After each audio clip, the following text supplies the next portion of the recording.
Hey everybody, welcome back to Double D Vintage Baseball Cards. My name is Dylan. I have a PSA ticket stub reveal. Yes, I sent some cards in to get graded by PSA or some ticket stubs. Why? Because it's like paying someone to frame your artwork. I love the labels. I love that it tells you what happened during the game. That's why I did it. I didn't know how to just store them raw and make them look right. So I sent them in. But you know what PSA did? They suck. I just don't understand. You're going to see why I am pissed. And it has nothing to do with the grades. I could care less. That was not the point of grading these things. I literally could, that was not I just wanted them slabbed. I wanted them to have that presentation look. Well, you're going to see why they suck. And they also look amazing at the same time, but they really blew it. And it's so obviously why they blew it, I don't understand. So let's just get right into it.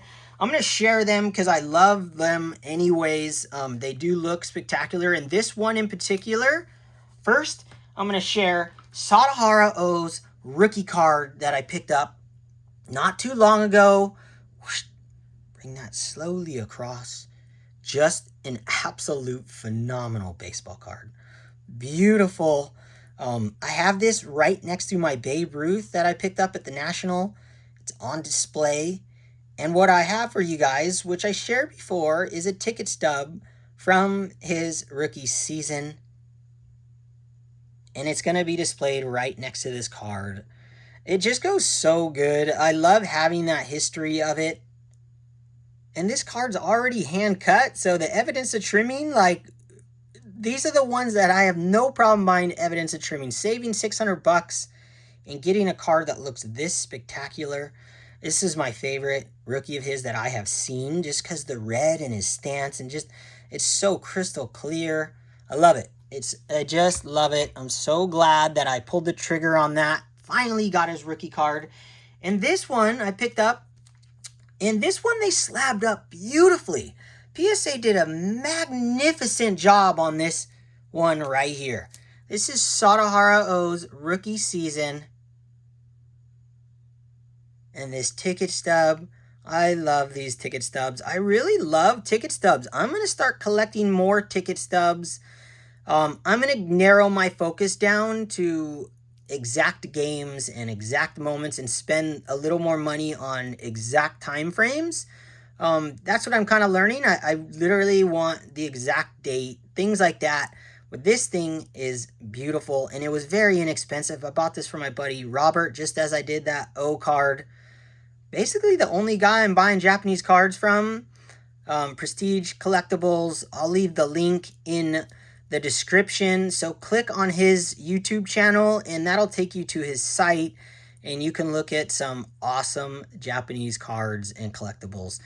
Man, I'm telling you, PSA did a really magnificent job of the holder. It's heavy. It's got that new glass. It's crystal clear.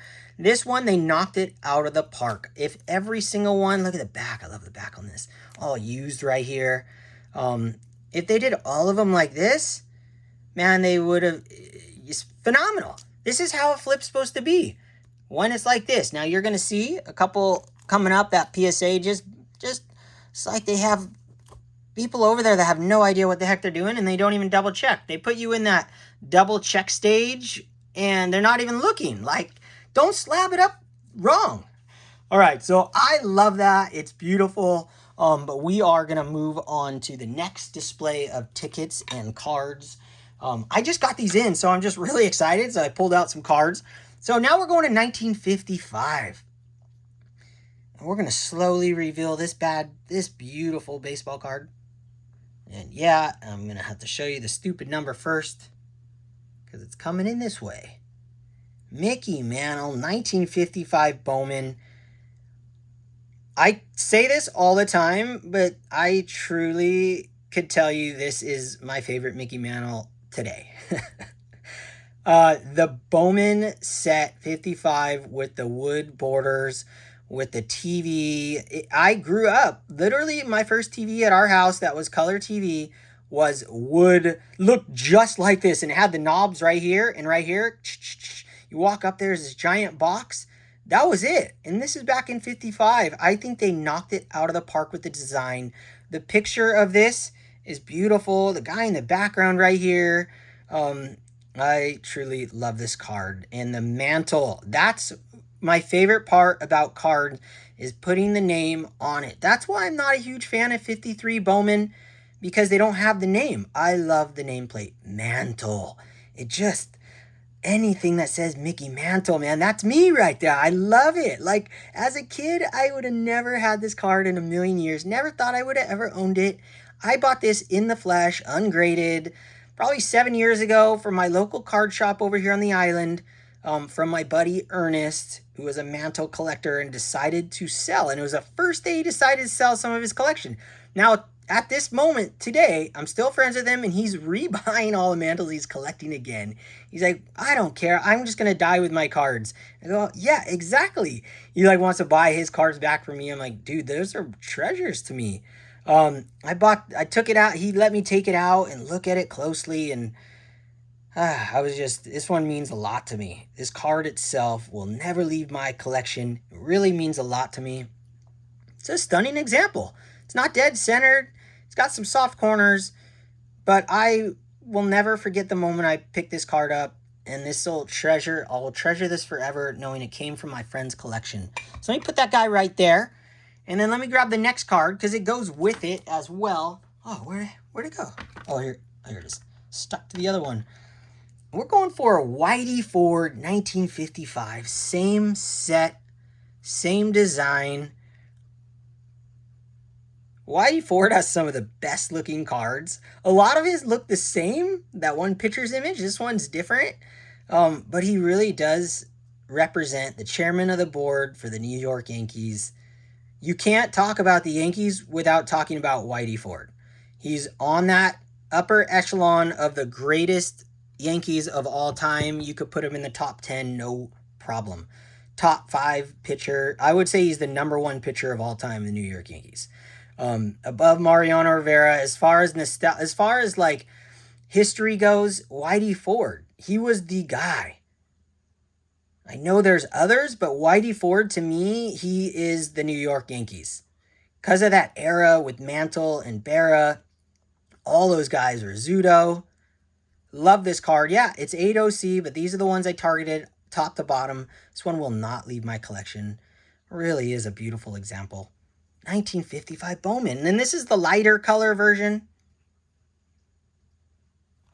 So we'll put this right here, because we'll put the ticket that I'm going to share. I have 2 tickets from 55 of them visiting Japan.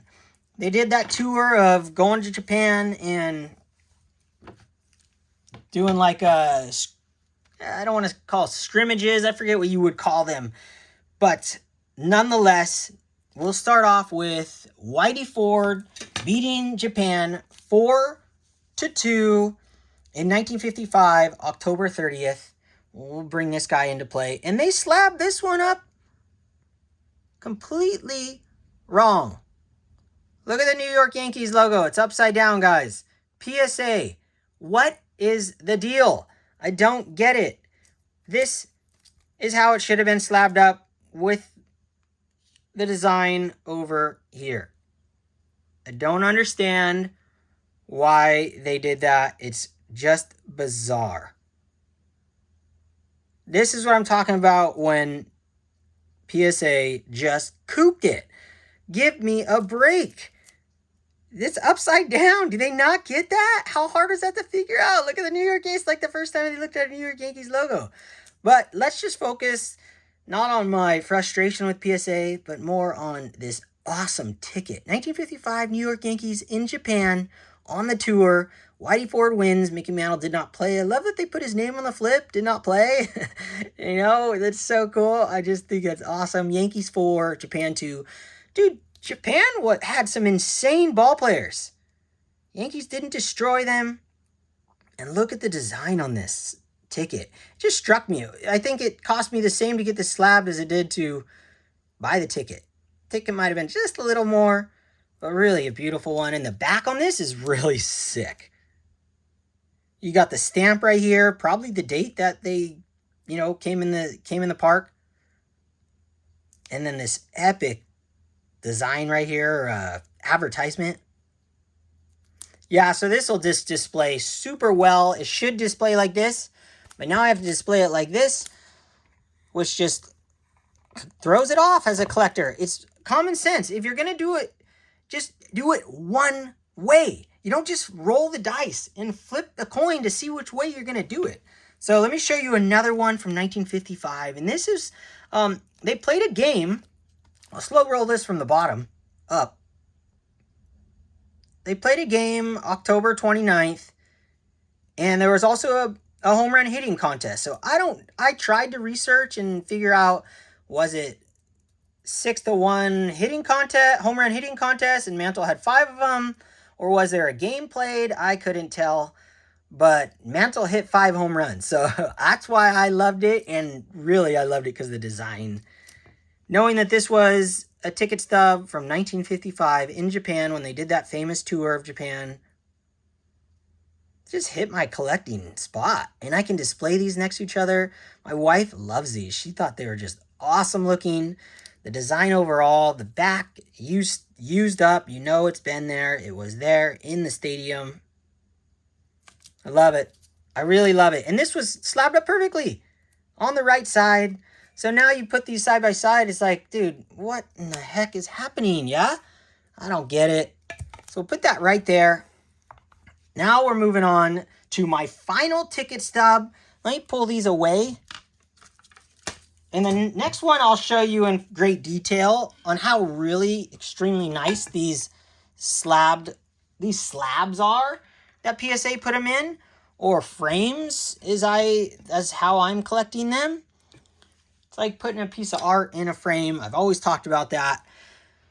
And this is from George, Diamond Yard Sports Cards. I bought this ticket stub from him with a combination of another card. I think this ended up being around $65 from him. You can still find these for that price, no problem. And I just had to send this in. This is from the 1973 World Series, A's versus Mets. And this is the day that Willie Mays got his very last hit. And his last RBI, to be exact. I don't know who won that game. I think it says on here, I should say. So I guess I do know now. Mets 10, Athletics 7. I don't know what that 12 means, but October 14. I know the A's won the World Series that year, not the Mets. Because my man Reggie Jackson, I could also show a Reggie Jackson card with this, but you know what I'm going to share with this. Has to be a Willie Mays, but this ticket struck me right when I saw it in the stack. I was drinking. I mean, I was definitely technically drunk, sitting around the table at night with all the boys at the National, and this was just in one of those floppy disk sleeves, and I had to have it. I absolutely had to have it. And George hooked me up with this. He had a higher price tag on it, and I put some other cards with it, and he struck a deal, and I can't thank him enough. But look at PSA, screwed the pooch again. That should be over here. How obvious is that? Another one, they flip-flop. Let's just put it in this way or that way. PSA, get your act together. Be consistent. Even if you did them all this way, hey, be consistent about it. But talk to collectors. We always want it on this side. Always. All the cards, this side, this side, this side. What were they doing? I don't know. Look at how cool this ticket is.